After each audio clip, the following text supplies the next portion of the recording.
Le saviez-vous? Sans cette sauce, beaucoup de cuisines d'Asie du Sud-Est n'auraient jamais existé. La sauce de poisson a une histoire très ancienne. Bien avant le wok et les nems, on retrouve un ancêtre similaire il y a plus de 2500 ans, le garum romain. Et puis, en Asie du Sud-Est, chaque peuple l'a adapté à sa manière. Les premières traces écrites de l'usage de la sauce de poisson en Asie du Sud-Est remontent à avant le Xe siècle, et la sauce était déjà un condiment bien connu, ce qui indique qu'elle existait probablement depuis bien plus longtemps, peut-être plus de 1000 ans. Traditionnellement, on prend des petits poissons comme les anchois et on les mélange avec beaucoup de sel. On laisse fermenter des mois ou même des années dans des jarres, jusqu'à ce que tout devienne liquide. Le résultat, une sauce ambrée, puissante, et remplie d'umami. Au Vietnam, on la nomme Nuoc Mam, au Cambodge Tuk Prey, en Thaïlande Nam Pla. Elle remplace littéralement le sel et donne de la profondeur à tout, salade, soupe, marinade. Elle symbolise un peu l'eau dans les éléments fondamentaux de la vie. Aujourd'hui, la sauce de poisson ne se contente pas d'être traditionnelle.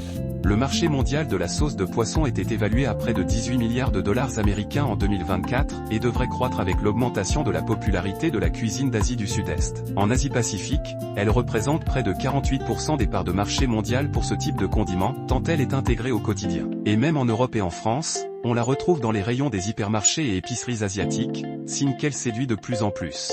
On raconte que même dans les cuisines royales du Cambodge, la sauce de poisson était là, mais discrète. Comme un bon conseiller, invisible, mais indispensable. En fait, cette sauce, ce n'est pas juste un condiment. C'est un pont entre cultures, un héritage millénaire qui continue de rendre chaque plat plus vivant.